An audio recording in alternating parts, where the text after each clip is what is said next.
최초의 권위자였던 아버지의 유형, 또 내지는 어머니의 유형을 여러분들이 잘 한번 살펴보시고 지금 나에게 혹시나 그런 어떤 영향력이 지금도 일어나고 있지 않는지 한번 살펴보실 수 있기를 바랍니다. 이것은 이미 과학적인 영역에서도 심리학자들이 다 조사를 내놓아서 그들 나름대로의 조사 이렇게 그러니까 이런 그러니까 그 논리를 이렇게 만들어 놓은 것이기 때문에 상당히 참고가 됩니다. 그런데 우리가 영적인 개념에 있어서는 또 이러한 것들이 우리에게서 이제 교정이 되지 아니하면, 또 제거가 되지 아니하면 이것을 매개로 악한 세력들이 우리 가운데 역사할 수 있다라는 것을 염두에 두시고 이 말씀을 들을 때 각자 우리 자신들을 조명해 보시면 되겠습니다. 여기서 우리가 이제 이게 꼭 기억하고 넘어가야 될 것이 뭔가니 이겁니다. 이 전체를 이게 1번, 2번 이제 7강에서 1번, 2번 쭉쭉 강의를 듣는데요. 그러니까 지금 나에게서 여기 오늘 제 1번에서 자랑스러운 아버지 이 영역에서 이미 다 강의를 했던 것인데요. 그러니까 퇴행이라는 것과 이제 무드셀라 증후군이라는 것을 꼭 기억하셔야 됩니다. 퇴행이라는 것은 과거에 아름다웠던 기억, 아름다웠던 추억, 또 그 시기로 돌아가고자 하는, 그때로 좋았던 시절로 돌아가고자 하는 그 심리가 우리에게 있다는 겁니다. 근데 그 심리가 있는 건 이해가 되는데 우리가 어린 시절을 추억하고 그래도 좋았던 기억들을 기억하며 이런 것들이 이제 우리가 감성을 가진 사람으로서는 아름다운 것이 되겠습니다만은, 만약에 이것이 오늘 현실을 부정을 하고 자꾸 그쪽으로 돌아가려고 한다는 이것이 이제 문제라는 거예요. 이걸 퇴행이라고 해요, 퇴행. 이 퇴행이 있어서 합니다. 그래서 여기 이제 그러니까 항상 사람들은 이런 그러니까 7세 이전에 좋았던 기억에 머물고 싶고 또 그렇게 돌아가고자 하는 그런 퇴행의 효과, 이 효과라는 그러니까 일들이 있어서는 안 된다. 나쁜 기억은 지워버리고 좋은 기억만 남기려는 이거 말이에요. 이것이 안 돼. 그래서 지금 현재 나에게서 자랑스러운 아버지라고 내 기억 속에 남아있는 그 아버지가 자랑스러운 아버지라 했을 때, 그러면 자랑스러운 아버지가 그러니까 어머니, 그러니까 항상 이런 권위자는 어머니, 아버지 두 분 다 해당되는 상황입니다. 그럼 이 부분 중에서 내가 어떤 분의 어떤 영향력을 많이 닮았느냐, 보통 뭐 부전자전 모전여전 그렇게 말을 하는데요, 통상적으로는. 그래서 언제나 그 좋았던 아버지로 기억이 되는, 좋았던 어머니로 기억되어 있는 사람들은 현재 나에게 나타나고 있는 그러니까 그 심리적인 요인과 함께 나타나는 현상을 봤을 때는 말사의 적극성을 가지고 있다는 거예요. 그리고 원만한 대인관계를 가지고 있다는 겁니다. 그 다음에 항상 자신감이 충만하다는 거예요. 그리고 따스함의 그 교류가 있다. 사람과 사람들에게 따스함의 교류가 있다. 그 다음에 또 이렇게 가정적이다 라는 것을 이제 이렇게 긍정적인 면에서 그렇게 나타나고 있고요. 그 다음에 부정적인 면으로 나타나고 있는 현재 나에게입니다. 그래서 상황과 환경, 그리고 현상, 대인관계의 충돌을 항상 예사롭게 여긴다는 거예요. 예사롭고 또 사사롭게 여긴다는 겁니다. 뭐 그럴 수도 있지, 뭐 그거 갖고 뭐 그러냐, 이런 식으로 말해요. 그 다음에 자신은 이것을 교만과 거만이라고 모르는데 타인들이 볼 때는 굉장히 교만과 거만으로 비춰진다는 거예요. 성장 과정에 그 습관 그대로 이렇게 계속, 그러니까 그게 교정이 되지 않고 처리되지 않은 상황에서 그걸 그대로 나타나고 있다는 그런 것이 되겠죠. 그 다음에 과거 화려했던 과거로 기억이 되어 있다면 그 화려했던 과거와 그럼 현재는 화려하지 못한 현실의 그 괴리, 그걸 겪고 있다. 과거에 화려했던 그때와 지금은 반대로 내 삶의 현상에서 나타나고 있는 것을 내가 지금 경험하고 있다, 겪고 있다 라고 이렇게 이제 생각하고 있는 부분이 있거나, 그 다음에 우상숭배의 부정적인 영향력이라고 할 수 있는 부분들이 계속 내게 지금 펼쳐지고 있다. 그 다음에 권위에 불복종하는 경향이 강하다. 여러분, 이게 경향이 있습니다. 특히 이 장남들, 장손들이라는 분들은요, 굉장히 권위자에게 도전을 예사로 생각합니다. 이렇게. 여러분들이 이 말은 표현하지 않지만은요, 행동으로 권위자를 골탕 먹인 사람들이 있습니다. 그런 사람들. 그 다음에, 이렇게 권위자 앞에서는 말을 하지 않는데, 가보면, 끼리끼리 모이면 권위자를 비토하는 거예요. 이런 경우, 이런 것도 생각해 봐야 되고. 그 다음에, 고정관념이 굉장히 강하다는 거예요. 이걸 내려놓지 않는다는 거예요. 다른 말로 하면 이제 고집, 아집이 강하다고 표현할 수도 있겠고요. 그 다음에 자기 주장이 굉장히 강하다는 거죠. 그러니까 타인의 말을 경청할 수 있는 귀가 없다는 거예요. 특히 영적 유전자 입장에 보게 되면 윗대의 어떤 그러니까 그 종교 지도자라거나 또 어떤 그런 다른 종교에 심취를 하거나 무당력이 있는 사람들은 이게 굉장히 강하죠. 이런 아집이라거나 또 자기 주장이 굉장히 강하죠. 그래서 남 말을 안 듣습니다. 그게 대부분. 이런 거. 그 다음에 항상 목소리가 크다는 거예요. 목소리가 크다. 목소리 크다만 무슨 말이든 선천적으로 그 목소리 크다 이걸 말하는 게 아니고 대인관계에서 항상 자기 목소리를 뚜렷하게 낸다는 거죠. 쉽게. 이걸 말하는 거예요. 자, 이래서 이런 이제 긍정적인 면과 부정적인 면을 이렇게 우리 가운데 현재 나타나고 있는 현상들을 보면 이 말씀과 함께 여러분 딱 자신을 비춰보면 답이 나오죠. 자, 여기서 우리가 이제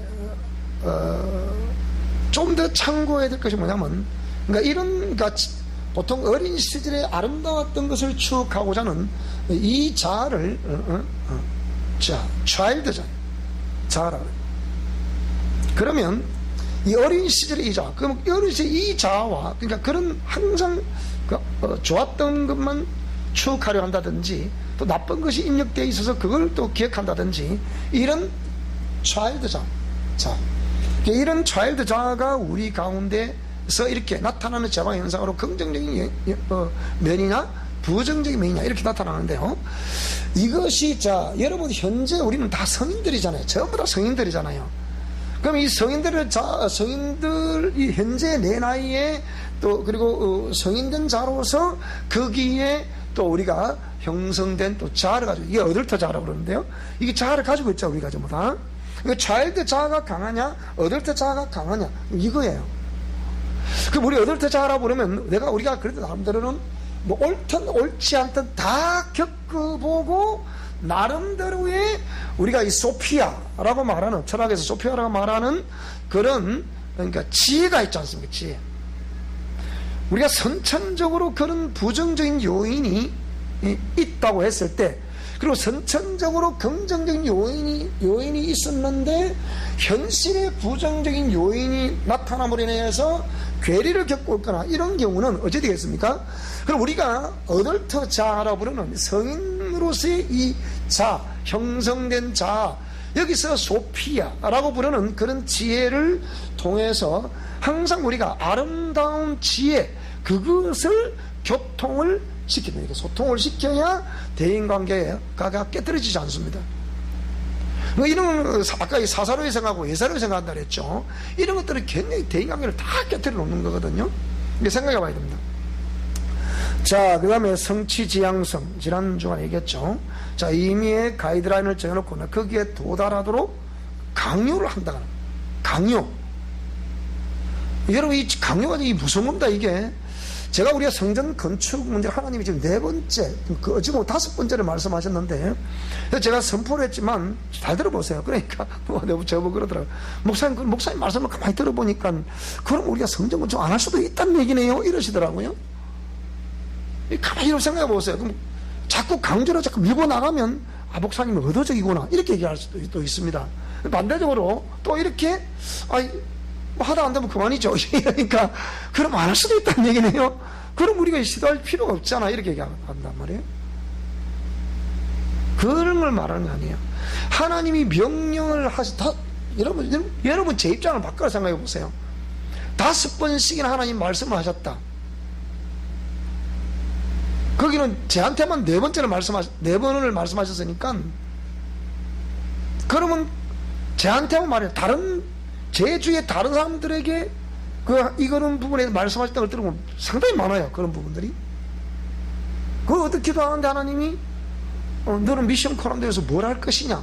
그 물어서 제가 자꾸 공부하고 있잖아요. 그러니까 그거 말고 그러시더래요.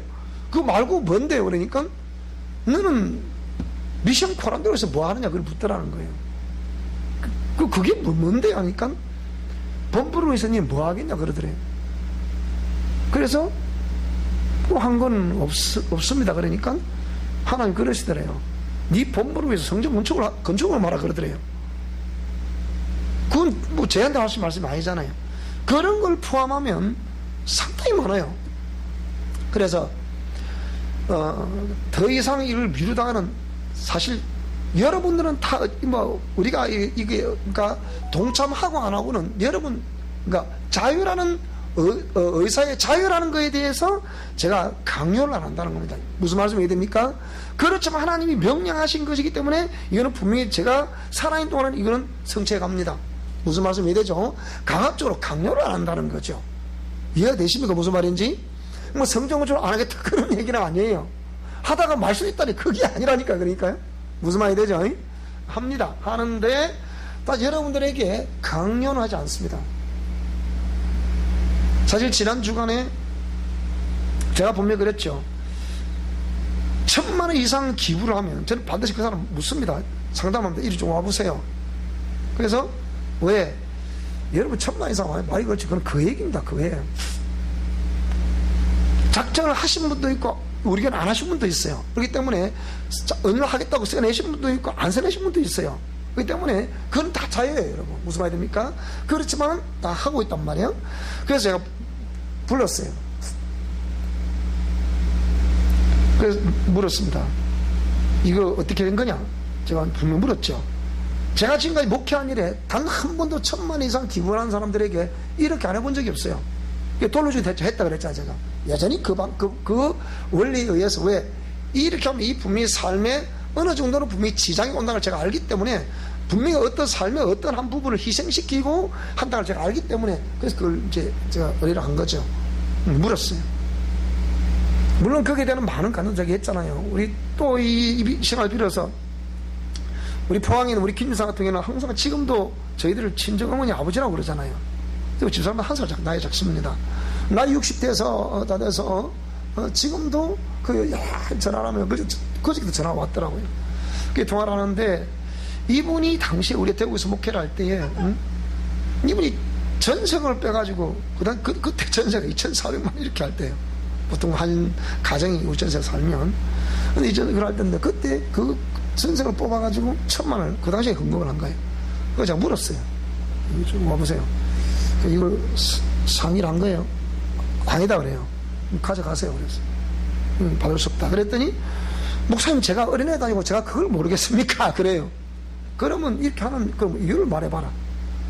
하나님 하라고 그러니까 예 하라고 그러시더라는 거예요. 어떻게 하라더냐니까.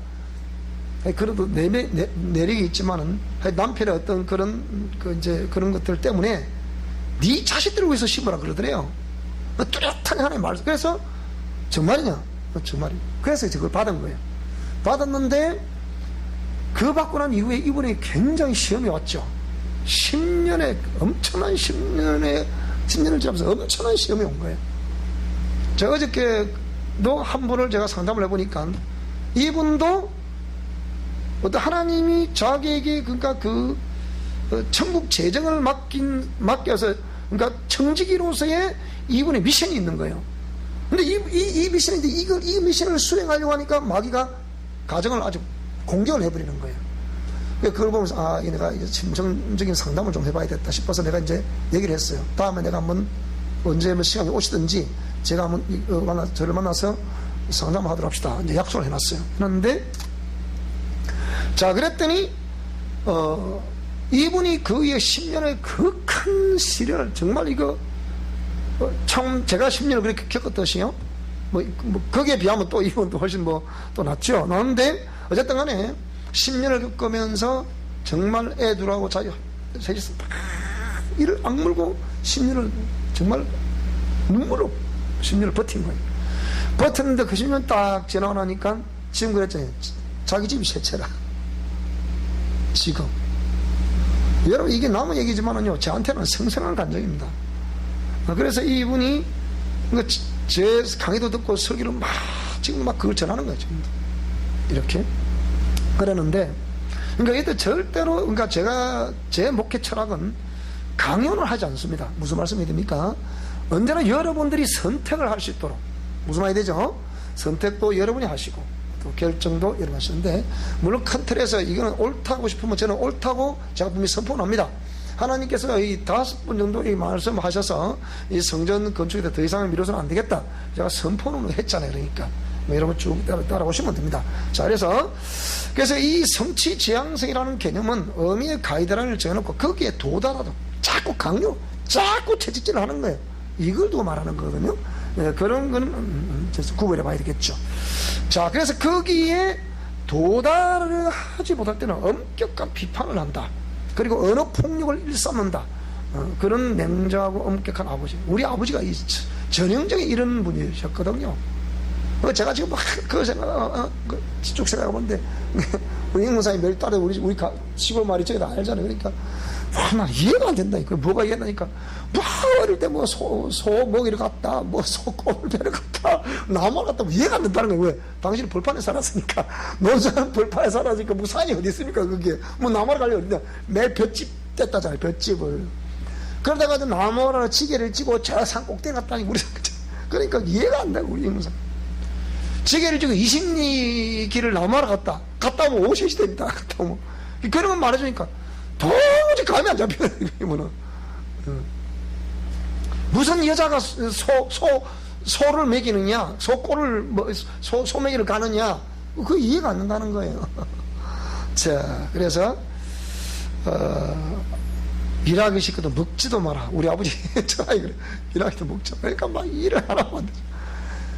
꼭 일하라고. 그래서 아버지가 밥도 먹지 마라. 그런 개념 아닌데, 사실은. 그러니까 일을 해야 되는 걸 그걸 강하게 심어주려 하다 보니까 그렇게 이제 말씀하시게 되는 거죠. 그렇지만은 어린 아이의 입장에 보면 그 굉장히 부담입니다. 그래서 진짜 이 먹지 말아야 되나. 그런 이제 것도 있죠. 자, 가끔은 칭찬과 격려도 하지만 그것은 설정해놓은 수치에 도달케 하기 위한 내적인 심리, 그러니까 노리는 거죠. 이렇게 하겠지, 이런 거. 여러분, 우리도 삶을 살아가면서요, 그렇게 머리를 쓰는 사람 억수로 많습니다. 그러면 안 됩니다. 그 다음에 이런 아이들은 반드시 그 내적 맹세를 하게 되는데, 나는 다시는 그러지 않을 거야. 근데 이 내적 맹세를 하되, 여러분이 반드시, 우리가 그건 필요해요. 그 내적 맹세가 자체가 나쁜 건 아니에요. 내적 맹세가. 근데 내적 맹세를 하되 어떻게 해요? 그와는 다른 상황으로 정말 긍정적으로 하나님의 공의 말씀을 따라 나는 이렇게 할 거야. 이건 필요하잖아요. 우리가 그리스도인으로서 저는 처음에 딱 교회 나왔을 때 하나님이 그 하나님의 살아계심을 딱 느껴 줬을 때, 이분이 내 인생을 책임져 줄 수 있겠구나. 그럼 나는 이렇게 할 거야. 그걸 제가 딱 철학을 삼았거든요. 그걸 지금 계속 지금 좀 하나님과 어쩌면 약속이다 하잖아, 그게요. 약속이다 하기 때문에 그걸 지금도 계속 수행하기 위해서 그 당시를 기억하면서 계속 초질관, 때로는 그게 때로는 꼭 그렇게 해야 되겠냐, 이렇게 밀려올 때도 있어요. 그렇지만은 저도 그 초심을 버리면 안 되잖아요. 그래서 계속 그때 항상 저는 마가복음 9장 23절을 그래서 굉장히 저는 좋아요. 그게 제가 맨 처음에 교회 갔을 때 하나님 제게 하신 말씀이었거든요. 할 수 있거든. 이 무슨 말이냐? 믿는 자에게는 능치 못하심이 없다는 거예요. 저는 부족해도 하나님이 전지전능하시다는 거죠. 그걸 좀 믿습니다. 일단은 믿습니다. 내가 부족해서 그렇지. 그렇잖아요. 하나님도 팔을 잡아서 내가 너를 구원 못하겠냐. 다 하실 수 있다는 거예요. 그러나 내가 하나님의 그 은혜를 받아 누리기에 그만한 믿음을 가지고 있지 않고 또 그만한 주님이 임재하시기에 합당한 그런 심령이 되어 있지 않기 때문에 하나님은 합법적으로 저를 위해서 어떤 일을 하실 수 없다는 것은 내 부족함 때문이지, 하나님이 나와 함께 하지 않아서 또 함께 주시지 않아서 뭐 우리가 미워서 그런 것이 아니라, 이게 무슨 말이 되죠? 자, 그래서 아이들은 내적 맹세를 하는데, 이게 긍정적인 맹세와 부정적인 맹세를 일단은 그걸 나눠야 된다. 무슨 말이 되죠? 그래서 긍정적인 쪽으로 그걸 발휘를 해야 된다. 무슨 말이 되죠? 그렇게 되면 그것이 우리 삶을 살아가면서 굉장한 플러스 요인이 될 수가 있다. 그 다음에 인정받고자 하는 강력한 욕구, 이런 것들도 뭐 어떤 강력한 카리스마에게 참 보통 잘 보이려고 한다 하죠. 뭐 그런 것들. 또 심한 좌절감과 열등의식 가지고 있다. 이런 것도 전부 다 어찌 보면 그 내적 맹세, 그러니까 눈에 보이는 그런 상처에 기인한단 말이에요. 자, 오늘은 무서운 아버지. 나의 아버지는 참, 우리 아버지도 굉장히 무서운 아버지. 그러니까 이 보통 이렇게 보면 성취지향성의 아버지가 이제 그 당시에 권위주의가 또 이렇게 우리가 조선시대는 또 항상 그러잖아요. 남존여비 사상이 있었기 때문에, 그리고 6.25 사상의 절대적인 어떤 가풍이 있었기 때문에 굉장히 저희할 때마다 어른들 말하면 감히 말하면 할 수가 있습니까? 지금도 내가 기억이 생생합니다. 우리 집에 시집 온 우리 여자들이 어른들이 얘기 나오는데 무엇을 있다니까 딱 쳐다보면 돼, 이렇게. 지금도 내 생생해요. 저희 집에 시집 온 큰형님이, 형수님이 동네 어른들이 말씀 나오시는데 거기서 자기는 마당을 잘 쓰다가 그것을 끼어들 게 뭐야. 그러니까 아버지가 혼을 내시는 거예요. 어디서 버릇없이 어른들 얘기 나누는데 끼어드니. 그러니까 얼마나 황당했겠어요. 그리고 그게 이름이 또 오는 거거든요. 이거 생각해요. 이거 권위주의적인 아버지. 그러니까 우리 한국에는 크게 대부분 유교 사상을 다 가지고 있기 때문에 유교 사상 양반 가면 따질수록 그런 집에 이게 심해요. 굉장히 심합니다. 이게 권위주의적인 아버지. 그러니까 그러면 굉장히 사실 율법주의자 사람들이. 율법적이다 했을 때, 여러분, 우리 율법주의자가 있고 율법적이다 했을 때, 율법주의자다. 저는 율법주의자는 아닙니다. 뭐든지 매사에 율법적으로 대하는 사람들 있잖아요. 무슨 말이 되죠? 어떤 사람들이 이 율법과 율법주의를 잘못 판단하면요, 이 혼란을 겪는 경우가 많아요. 정말 어떻게 하나님의 공의 말씀을 내게 적용해야 될 때 요거를 율법주의라고 판단하는 사람들이 있다니까요. 그건 아니에요. 우리가 성경 말씀을 보면 율법이라는 것은 하나님 내리는 말씀이잖아요. 공이거든요. 공이요. 말씀이거든요. 요 말씀을 따라 여러분이 삶을 살아내셔야만이 여러분의 복이 됩니다. 그러니까 이거는 율법이에요. 하나님의 공의의 말씀을 그대로 전하는데 이걸 율법주의라고 표현하면 안 되거든요. 율법주의라는 것은 그걸 자신의 의로 삼을 때 그게 율법주의자가 되는 거예요. 무슨 말이 되죠? 이 자신의 의를 삼으려고 하는 게 아니잖아요. 여러분이 하나님께로부터 지음받은 한 실존으로서의 하나님께 직면해서 우리가 섬기는 하나님의 말씀을 따라 내가 삶을 살아가야 되는데 그 기준을 무엇으로 삼을 것이냐, 그 얘기입니다. 무슨 말씀이 되죠? 그 기준이 뭐라고요? 기준은 시내산 언약이라 말하는 율법입니다. 무슨 말이 되죠? 여기서 이제 보통 우리가 그 세대주의자들이 뭐라고 또 이걸 나눴냐면 구약시대와 신약시대로 나눕니다. 구약시대 자체를 율법 중심으로 활동하던 시대가 구약시대다. 그럼 신약은 복음 중심으로 활동하는 시대를 신약이라는 시대를 한다. 그래서 이걸 다른 말로 보면 이걸 율법주의로 구약을 강조하면 율법을 강조하면 율법주의자로 매도를 해버린다는 거예요. 그러니까 뭐냐? 방종이 자신도 모르게 방종이 나오는 거예요. 방종이 뭡니까? 엄연한 법인데도 이 법을 스스로 무시하다 보니까 무시해버린 그의 판단과 그의 의지가 함부로 행동을 하게 되므로 입술로는 복음, 은혜 말하는데 하나 행동을 보면 이건 아니란 말이에요. 이게 방종이에요. 무슨 말씀이 됩니까? 방종이라는 걸 이해하셔야 돼요. 그러니까 우리는 신약시대든 구약시대든 창조주 하나님께서 당신의 속마음을 뜻을 선포하셨는데 그게 시내산에서 수많은 백성들에게 선포를 했다 해서 약속을 했다 해서 이것을 시내산 언약이라 그런단 말이에요. 시내산 언약.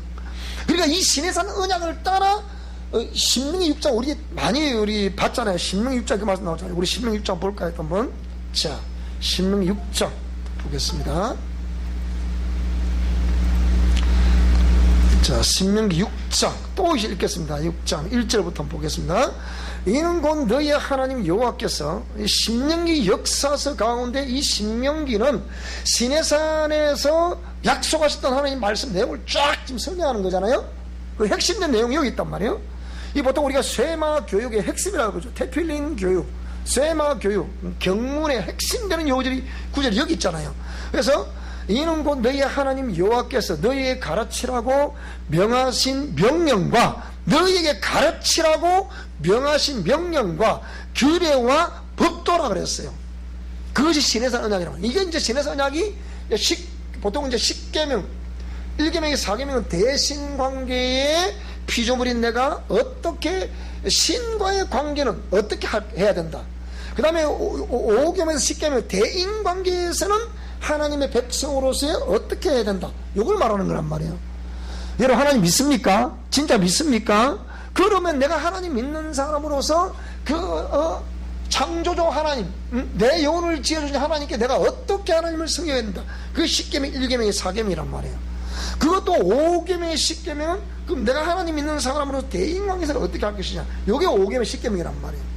그걸 통틀어서 365가지의 명령문을 말씀하고 있다는 이 언약에서 하지 말라는 이 언약에서 여기서 이걸 팍 줄여가지고 지금 10가지 계명으로 지금 하나님이 내려주신 거란 말이에요. 무슨 말이 되죠? 자, 그래서 이 신약 시대, 구약 시대 이걸 자꾸 우리가 보통 분리하는 사람 많은데요. 헤브라이즘 개념에서는 절대로 분리를 하지 않습니다.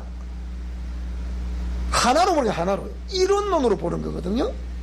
구약이나 신약을 분리하는 게 아니고 하나로 본다니까요. 전부 다 그 정경 형성사를 보게 되면 전부 다 그거는 연결되어 있는 것이지 분리되어 있는 게 아니에요. 그래서 그러면 다른 말로 보면 구약 신약이라는 개념도 분리된 게 아니라니까 원래요. 이어지고 있는 거죠. 이어지고 있는 거. 무슨 말이 되죠? 구약에는 그럼 구약 시대라 일컫는 예수님 오시기 전을 구약이라고 그랬는데 그 구약 성경 올 테스트먼트라고 그러잖아요. 커버먼트라고 하기도 하지만은요. 그러면 이 예수님 오시기 전에 그 말씀은 핵심대로 뭘 얘기하고 있는 거예요? 그러면 그것은 그 창조주이신 하나님이 신이시기 때문에 볼 수가 없잖아요. 그래서 볼 수 있는 모습으로 우리 가운데 메사야, 그러니까 메시아라 그러죠. 우리말로는 원문에는 메사야래요. 메사야. 그럼 메사야라는 그분이 우리 가운데 메시아라는 그분이 오실 것이다. 오셨는데 어떻게 오실 것이냐, 어디에 오실 것이냐, 이걸 말씀하고 있는 것이 구약이다. 그 얘기예요. 그러면 그 약속의 말씀대로 예수님이 그대로 오셨잖아요. 오신 다음에 그 다음에 또 부활 성천하신, 죽으시고 부활 성천하신 다음에 계속해서 히스토리, 역사는 이어지고 있잖아. 보세요. 그렇잖아요. 그죠? 역사 끊어졌습니까? 아니단 말이에요. 그러면 그 역사를 주인공이신 그분, 그러니까 역사 히스토리의 주인공이 누구라고요? 예수 그리스도의 이야기라고요. 그러니까 예수님 오시기 전과 후를 역사나, 이 다 역사란 말이에요. 이게 그걸 히스토리라고 그런단 말이지. 그러면 그래 주전 비포 크라이스트라고 하잖아요. 그러면 오신 이후 우리 영문을 말하면 크라이스트가 말한 거잖아. 그러면 이 오신 이후에 예수님이 죽으시고 고난당하시고 죽으시고 부활하셔서 성천하신 다음에 그 가시기 전에 뭐라고 그러셨어요? 부활 성천하실 때 너희가 지금 보고 있는 모습대로 내가 간 이 모습 다시 와서 너희들을 나 있는 곳으로 이끈다 그렇게 말씀하셨잖아요. 그러면 역사는 계속 지금 흐르고 있는 거예요. 이걸 한마디로 얘기해 보면, 그래서 우리가 예전과 경륜이, 왜 우리 그 유튜브에 나오는 동영상 중에서 성경, 일단 클릭은 성경신학을 가장 많이 클릭을 하는 거예요. 무슨 말이 됩니까? 그래서 나는 지금 오늘도 이 시간에 이 동영상을 보시는 분이 성경신학을 어떻게 이해하는지 이해하고 그걸 동영상을 보시는지 난 그건 알 수는 없어요. 그 약 33% 좀 되잖아요, 그게요? 그래 됩니까? 그래 되잖아요. 이 사람들이 가장 많이 일단 성경신학을 좀 클릭을 하고 들어오는데, 그럼 여기서 이 사람들이 그러면 그 성경신학의 핵심적인 게 뭡니까? 예전과 경륜이란 말이에요. 그럼 예전과 경륜이 뭡니까? 창세 전부터 가지셨던 하나님 아버지의 이 품 속에 품은 뜻이 있다 그랬잖아요. 그걸 성경신학을 쫙 제가 설명을 드렸잖아요. 그러니까 지금 숱한 우리 이 동영상을 보시는 분들이 그 성경신학을 일단 많이 클릭을 하는 거예요. 왜? 이게 과연 맞냐 안 맞냐? 그래서 쫙 그걸 사람들이 클릭을 많이 하죠. 근데 거기서 이 사람들이 뭘 또 얻고자 하느냐, 그러니까 가장 오랜 동안 접속처에서 가장 오랫동안 많이 들었던 그게 내용이 뭡니까? 그게 바로 영성신학이란 말이에요. 그거는 데이터 나와 있으니까 그걸 제가 의미로 말하는 게 아니잖아요. 자, 그래서 너희에게 가르치라고 명하신 명령과 규례와 법도다. 너희가 건너가서 차지할 땅에서 뭐라고요? 그럼 약속의 땅 아닙니까? 가나안 땅이죠. 쉽게 너 찾아야 돼. 가나안 땅이니까.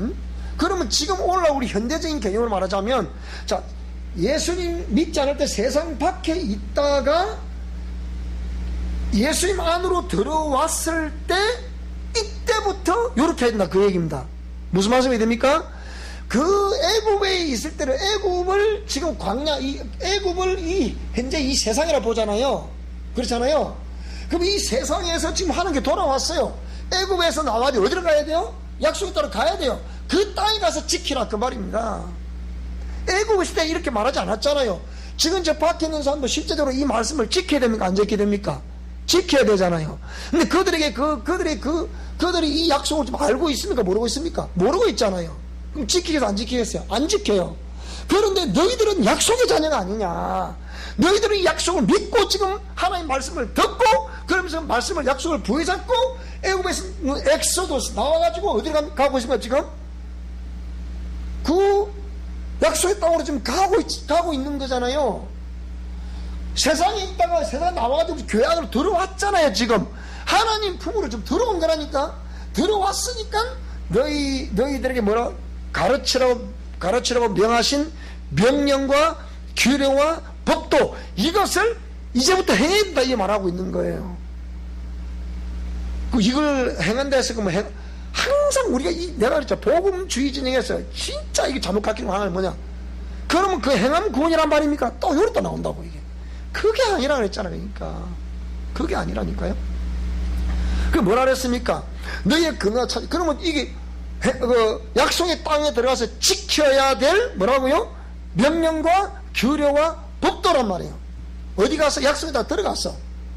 그럼 약속에 들어가서 그때 지켜야 될 명령과 법도와 규례인데, 그게 핵심된 내용이 뭐라고요? 그게 1계명, 4계명, 5계명, 10계명이란 말이에요. 10계명.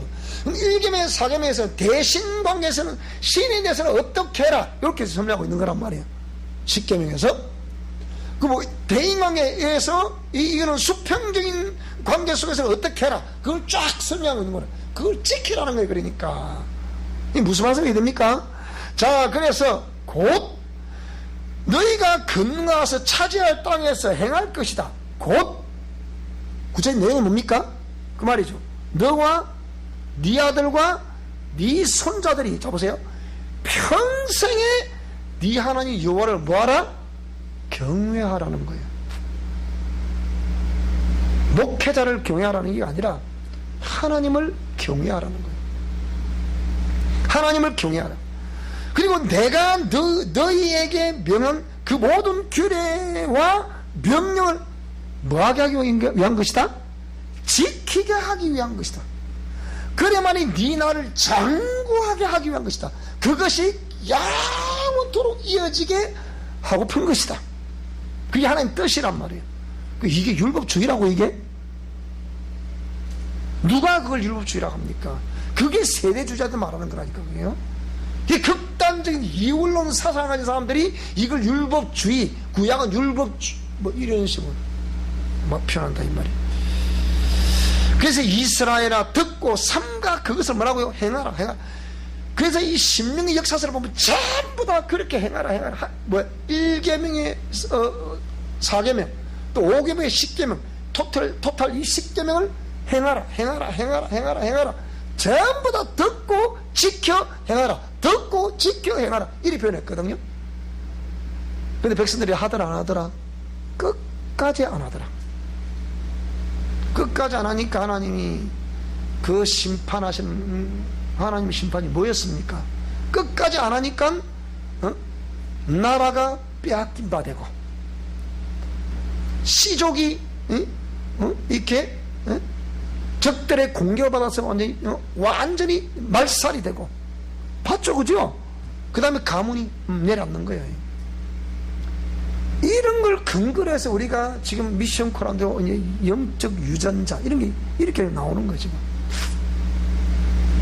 그러니까 그래서 이스라엘 듣고 상가 그것을 행하라. 그리하면 네가 뭘 받는다고요? 복을 받는다고 보세요. 그리하면 복을 받는다. 네 조상들의 하나님 여호와께서 네게 허락하신 같이 적과 꿀이 흐르는 땅에서 네가 크게 번성할 것이다. 여러분 반대. 그래서 제가 회복을 부르신 이유가 거기 있는 거예요.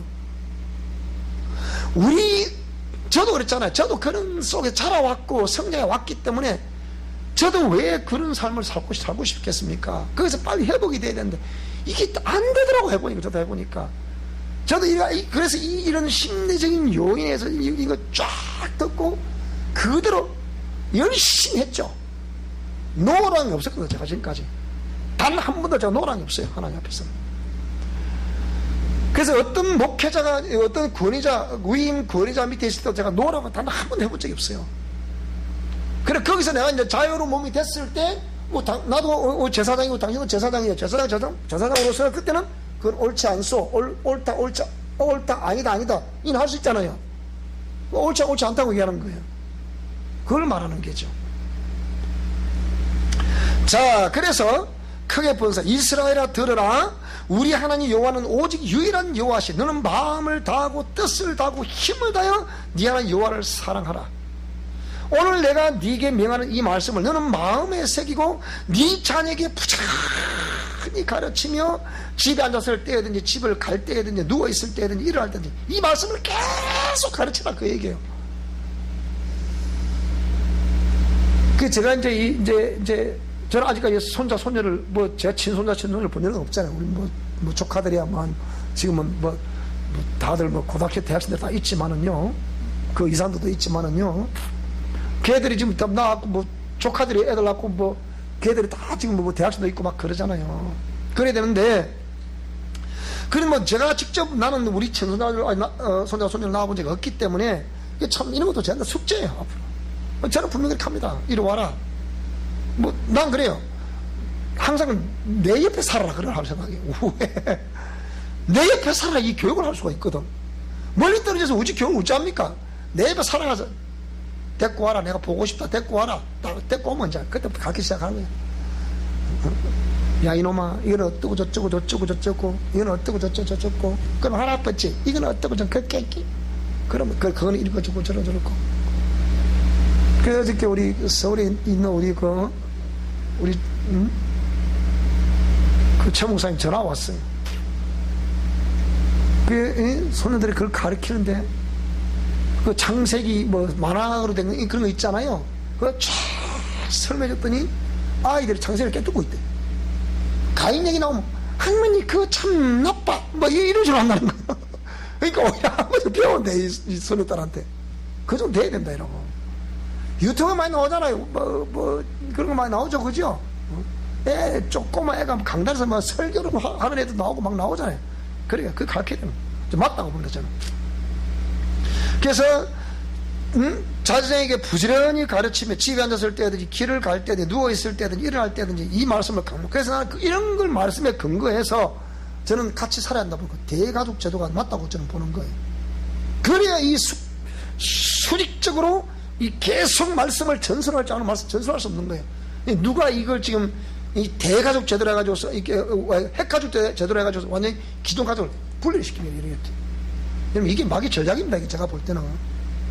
그래서 저는 웬만하면 같이 살고 싶은 거예요. 그래서 아래 위층에 살든지 뭐 이렇게 살고 방금 딱 옆에 또 살든지 그렇게 우리는 다 그랬잖아요. 시족 제도에서는. 그러니까 이렇게 뭐 그것을 손목에 매며 기호를 삼고 미간에 붙여 표를 삼고 집 문설조 바깥문에 기록해라. 지금 뭐 입춘 대길 근황당 이런 거 붙이지 말고 이 하나님 말씀을 붙여보라 이게 이거거든요. 그런 것 때문에 오히려 그 세상 시를 섬기는 사람들은 자기 걸 다 의사표를 다 한다고요. 누구만 안 하느냐? 기독교만 안 하는 거예요. 그러니까 하나님이 그 온전히 그 가문에 또 A라는 사람에게 A라는 성도에게 복을 내리고 싶어도 그렇게 안 하니까 복을 안 내린다니까. 나는 아직 제 이름으로 된 집이 없어요. 만약에 제 이름으로 된 집이 있으면 난 딱 그렇게 합니다. 제 기지를 합니다. 딱 성구절 딱 써놓고 그걸 합니다. 이렇게. 여러분 우리 이집사님이 보세요. 저희 이제 인생의 항원에 교회를 나오셔가지고 집에다 십자가 끊는 거 봐봐요. 여러분 안 보셨죠? 봤습니까? 혹시나? 보시러 오시면 제가 모셔서 드리겠습니다. 한번. 십자가를 다 끊어놨어요. 아무도 못 봐도 저만 다 보고 있는 거예요.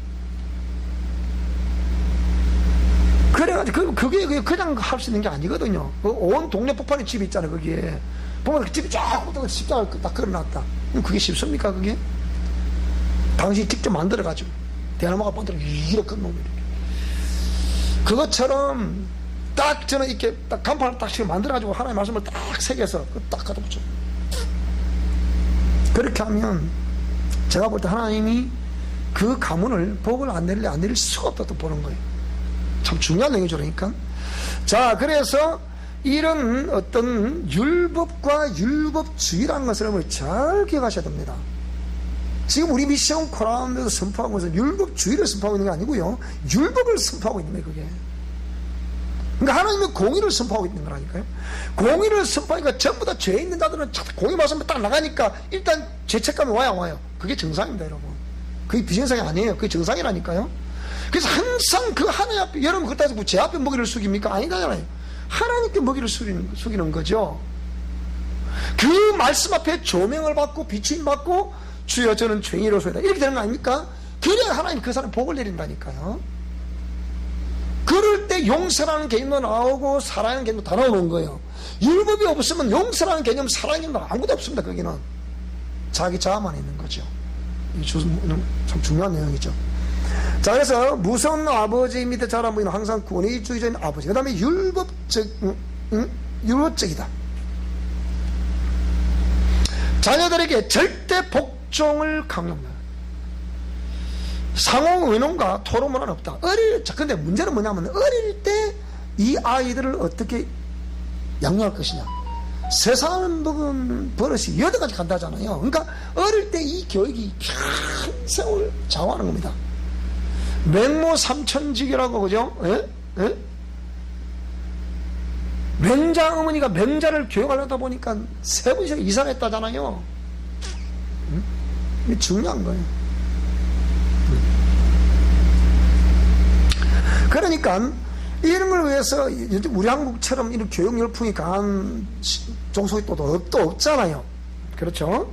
그래서 저는 그래서 지금 우리 아이들이 지금은 다 성인들이 다 됐기 때문에 지금처럼 오히려 제 아이들 제 의견을 존중하고 아버지가 굉장히 어떤 그때 엄하게 그냥 뭐라만 하시고 이럴 줄 알았는데 근데 세월 지나고 보면 뭐라고요? 오히려 아버지가 그런 아버지가 아니었더라. 오히려 자기들이 볼 때는 아버지 항상 옳은 것만 우리에게 말씀해 주시더라. 지금 그렇게 얘기한단 말이에요. 그러면 자기들이 볼 때는 뭐라고요? 아버지 말씀이 다 맞았습니다. 지금 그렇게 얘기하거든요. 그럼 이들이 이제 제가 말하지 않아도 그들 앞에 딱 권위가 선 거죠. 그러니까 아이들이 제가 말하면 다 말을 듣는 거예요. 그러니까 성경 근처 말해도 딱 지 스스로 알아서 하는 거예요. 그러니까 이렇게 하니까 참 중요한 얘기죠. 그러니까 상호 의논과 토론 문화가 있다 없다? 없다. 일방적으로 항상 하죠. 제가 이제 어떤 일을 할 때 여러분에게 보세요. 제가 딴 건 다 의논을 할 수도 있겠지만은요, 하나님께서 말씀하신 말씀에 대해서 제가 의논하지 않습니다. 그건 의논 대상이 아니에요. 그 부분은. 그래서 이 성전 건축한 문제들도 그래서 제가 선포를 하는 거예요. 아무 정도 아니고. 자, 그래서 이런 것들. 그 다음에 부자 간 보세요. 부자 간 상호 감정 교류가 전혀 없다. 그러면 있죠, 그죠? 여러분도 나의 아들, 딸들과 그런 아름다운 감정 교류가 있기를 바랍니다. 그 감정 교류가 있어야 돼요. 그래서 부족하지만 그래도 우리 아들, 우리 딸이 아버지, 어머니를 존중할 수 있도록, 그죠? 그렇게 돼야 돼요. 무조건 뭐 이렇게 음악에 한다고 해서 되는 건 아니거든요. 그래, 우리 아이들도 그러면 제가 음악에 그렇게 했으면 저 아이들 지금 그러면 아버지로부터 그럼 무서우면 매일 무서운 아버지 그리고 또 봐야 될 거 아닙니까? 그렇지 않거든요. 보면 또 이런 걸 보면 그러니까 율법과 율법주의를 구분할 수 있어야 되겠습니다. 다시 또 한번 자, 부자 간 상호 감정 교류가 전. 그다음 또 그리고 부부 사이에도 뭐라고요? 상하 관계만 있다. 이래 저래 이래. 여러분 이거 그런 거 생각해 봐야 됩니다. 여러분. 참 이런 강의를 하면서 이게 우리가 여러분 보세요. 물론 우리가 성경적으로 보게 되면 분명히 여자의 권위자는 이렇게 남자입니다. 남편입니다. 그러니까 부부관계에서도 그 지압이라고 하죠. 지압이. 그 권위자라 이 말이죠. 쉽게. 자, 그랬는데 그러면 지압을 해서 그러면 무조건 그러면 여자는 그 남자가 무조건 네네네 이렇게만 해야 됩니까? 그런 건 아니다 이 말이에요. 그게 이제 그러니까 그 머리로서의 자기 몸과 같은 아내에게 어떻게 해야 될 것이다. 그것도 하나님 말씀하고 있단 말이죠. 나 몸 가지고 살아라 그랬잖아요. 그렇게 해야 되고 항상 우리 사모님은 그 얘기할 때마다 여자는 연약한 그릇이라 그랬잖아요. 깨지는 그릇이라 그랬잖아요. 이게 또 그렇게 갖고 들고 나옵니다. 내가 제가 얘기 나오면 맞잖아요. 그래서 또 그렇게 그러니까 서로 상호 간에 신뢰를 할 수 있어야 된다. 오늘도 또 한번 상담을 하는데 또 그 부부관계 부분이에요. 그 부부 그랬잖아요. 여러분 보세요. 이게 놀라운 게요. 내가 마음문을 여는 것만큼 상대는 내 속에 들어옵니다. 무슨 말씀이 돼요? 이걸 내가 한 35년 전에 내가 진주 있을 때 우리 청년들에게 내가 그 얘기를 했어요. 기독 청년의 혼인관이라는 제가 그걸 주부에다가 연재를 했어요. 해가지고 그게 뭐냐, 마음을 여는 것만큼 상담이 내 속에 들어오기 때문에 그러면 거기에 어떤 그 상처를 입든지 그게 깨져버리면 상처를 입든지 또 그 계속 이어져서 그 따스함을 느낄 수 있게 된다. 이런 표현을 했거든요. 그러니까 누가 그러는 거예요. 그 책 어디서 파냐 그러더라고. 그래서 이 책 강사님이 쓴 글인데, 그러니까 뭐 강사님이 무슨 글을 썼을까? 그래 찾아왔어 저한테. 강사님 이 책 어디서 샀습니까? 내가 그래 그 책 왜 그러니까 그 책 사보려고요. 그 책 시중에 없다. 내가 썼으니까. 자기도 이해가 안 되는 모양이라 그러니까. 그 외에 제가 봤거든요. 한 청년과 한 청년이, 그러니까 이제 쉽게 하면 우리 뭐 청년기 때 있을 수 있는 그런 이제 러브스토리 전선이 형성이 된 거예요. 마음을 열었어요. 들어왔어요. 왕 같은데 뭔데 이 못 느끼는 거라. 그러니까 어느 정도가 또 상대적으로 또 탁 끊어버리다 절교를 해버리더라고요. 그런데 이 사람은 상처인 거예요. 그러니까 그때부터 그게 영원히 상처로 가는 거예요. 그런 사건을 내가 보면서 아 그렇구나. 마음을 여는 것만큼 상대가 내 속에 들어오면 또 내가 마음을 언젠가 또 안 맞으면 또 닫아야 되니까. 그럼 닫아버리면 그때부터 이게 상처가 평생에 남는 거라 이게 그러니까 심리적 용이라고. 심리적인 용이지만 왜 그게 평생에 남습니까? 영적 작용이 이렇게 남는 거라 그게. 그런 걸 설명해 주니까 사람들이 참 이해가 잘 안 되죠. 그게 무슨 말인지. 그런데 인생을 살아보면 알잖아요. 마음을 여는 만큼 상대가 들어온 것만큼 고통을 당하든지 기쁨을 누리든지 하게 됐다. 자, 그래서 부부관계는 상하관계가 아니다. 그러다 보니까 한만 쌓인다. 저는 주에 말씀드렸잖아요. 이번에 코로나 사태 때 보니까 지금 한국 기독교에서 이제 발표 어저께 신문에 났더라고. 보니까 이거 국민일보에 뭐라 났냐? 저번 때는 지금 그 3분의 1밖에 교회를 안 온다고 다시 이제 한 2달 동안 이제 스탑을 했다가 다시 재개를 하니까 부활절이 되면 재개를 하니까 해가지고서 뭐 한 3분의 1밖에 안 나온다. 그렇게 했잖아요. 근데 보세요.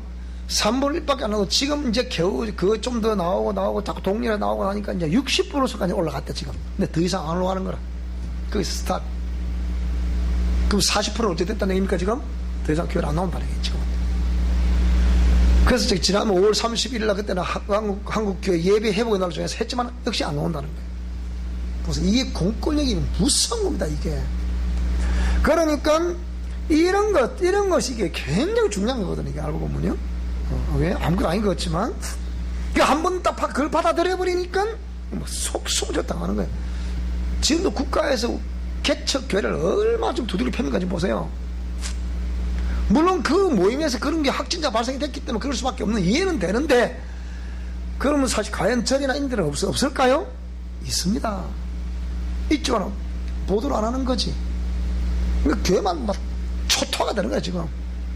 그러니까 그리고 지금 뭐 저 뒤에 우리 포스터가 와 있는데 뭐 이제 이거 뭐 소수자 인권법을 통과시키 국가에서 그냥 지금 통과시켜야 되는데 이건 통과시킬까 안 시킬까 이렇게 묻겠습니다. 이번에 이제 3개월 남았습니다. 통과시킬까 안 시킬까? 어찌 되겠습니까? 권사님 보실 때, 우리 권사 보실 때. 자, 우리 또 지혜사 보실 때 어떨까요?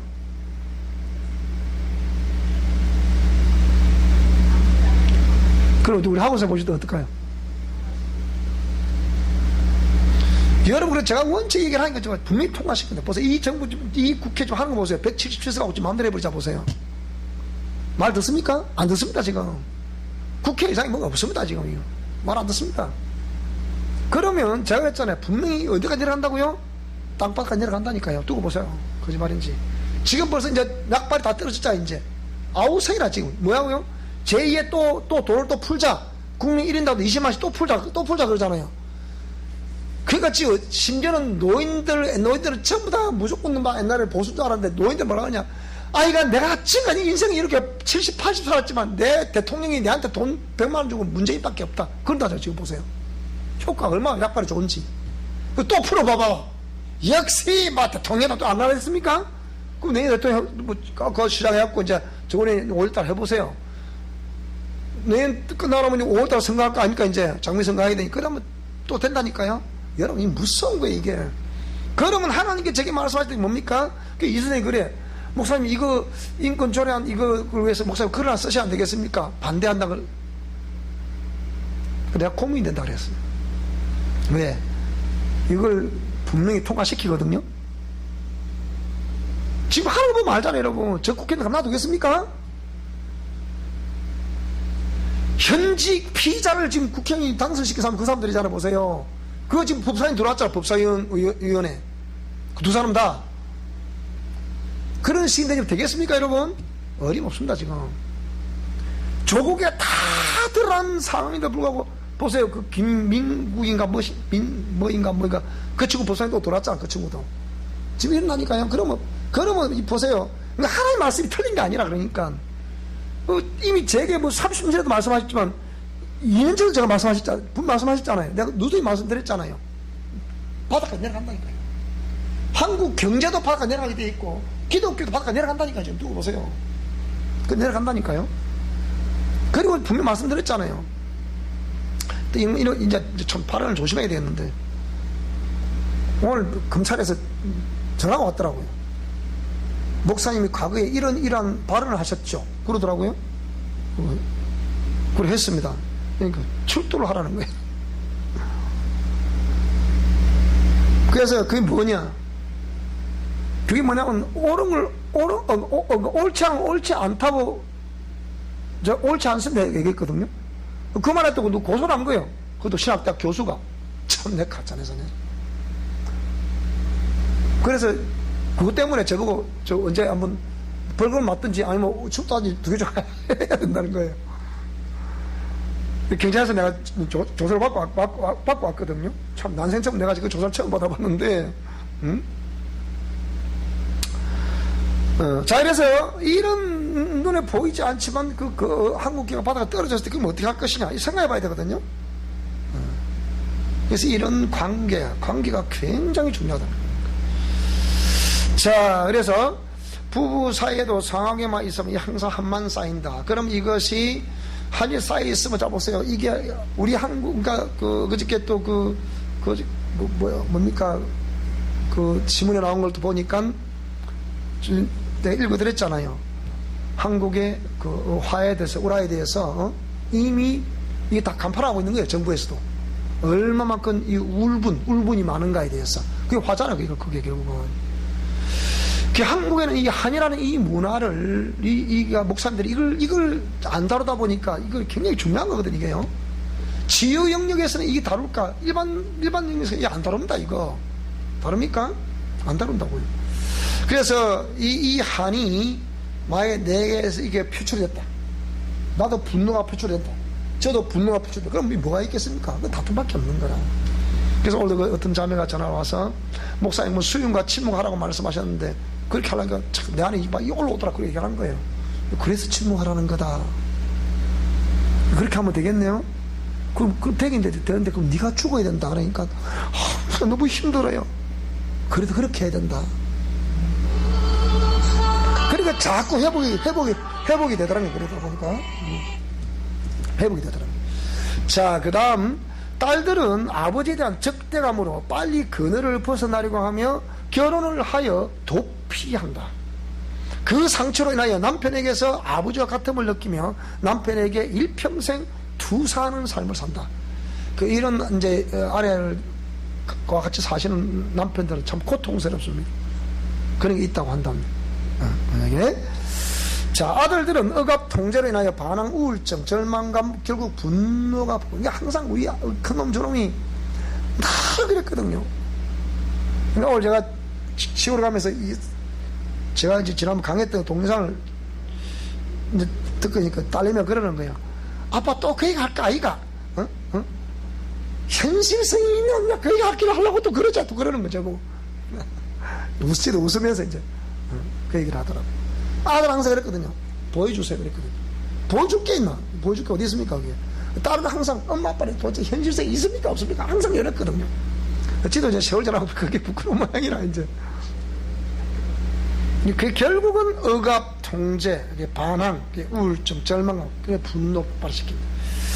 이런 사람들에게 있어서 하나님도 무선 하나님으로만 인식하며 기대를 하지 않는다. 그러니까 대인관계에서도 항상 눈치만 보면 두려움을 느낀다. 여러분에게서 일어나는 현상을 보면 아시죠.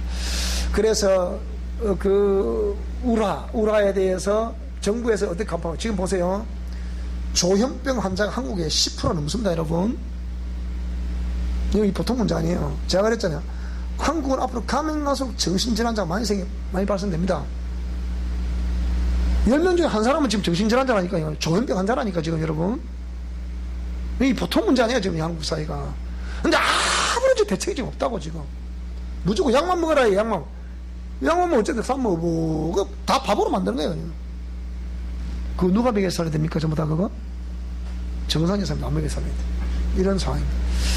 그래서 무서운 아버지로 인식이 되면, 거기서 성장한 우리 아들, 딸들이 성장해 갔을 때, 이런 여러 가지의 어떤 정신적인 어떤 충격을 안고, 이렇게 내재된 상태에서 삶을 살아가고 있기 때문에 그래서 이런 강의가 그래서 중요한 겁니다.